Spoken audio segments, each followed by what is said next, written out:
Well, Guy Sebastian shocked Australia last night, announcing he's leaving The Voice after 6 incredible years. For more, we're joined by entertainment editor Peter Ford. Pete, how have fans responded to this news?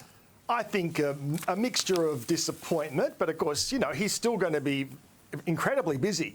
New album on the way, an even bigger tour next year here and overseas, because he will be freed up now. But of course, he has for the last 6 years brought this passion and artistry to the Voice, and has been fantastic in guiding so many, for the most part, young talent. And you've had him in there multiple times, and every time he comes in, he's just full of excitement and enthusiasm about what he's doing with his artists. So, and not to forget, of course, prior to The Voice, he did many years on The X Factor. So these sort of big, lavish talent shows have been very much part of Guy's life for a long time. Not to forget, of course, his own beginnings on Australian Idol. So to be free of that sort of commitment in your professional life will be quite interesting for Guy next year, and he's excited about it.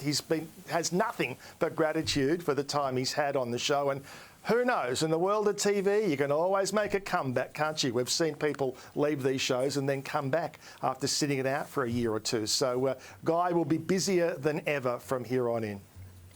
I suspect he will be. And Pete, Beyonce's mum, Tina Knowles, is set to tell her story.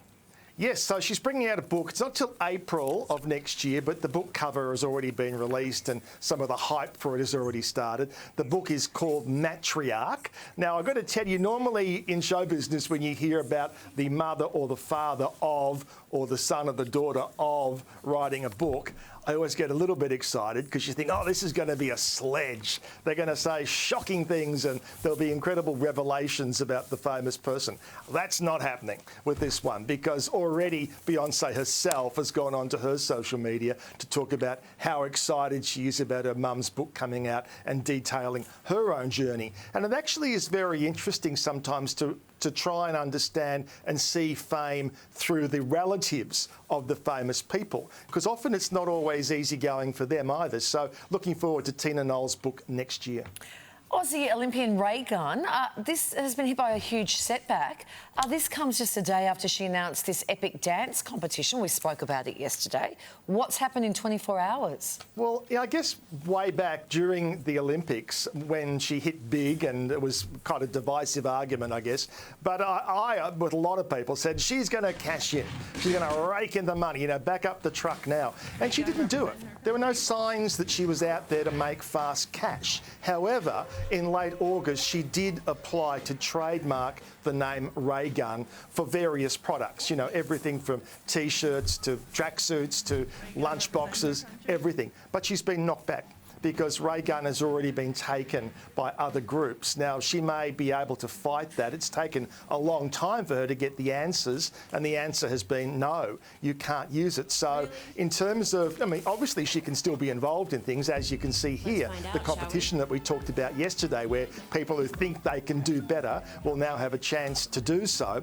But in terms of actually getting out products and selling them as the perfect Christmas gift, that can't happen. So it is, in a financial sense and a business sense, quite a career blow for her. But as I say, I don't sense that she is really desperate to kind of rake in the dough.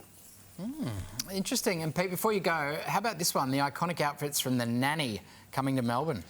Yes, so this is happening next year, happening not very far from where I am at the moment, a shopping complex called The District here in the Docklands area, and it is all the beautiful outfits from the Nanny. Now, normally when an exhibition comes to town, it is focusing on one particular label, but Fran Drescher, as the Nanny, she wore Dolce & Gabbana, she wore Versace, she wore Dior, she wore them all. So it's not limited to one fashion house. So I think it'll go gangbusters. It's already been on in France, it's touring around the world, and then Melbourne early part of next year. Not only the outfits that Fran wore, but actually recreations of the set, and you'll be able to walk through the set and you can act out all your fantasies.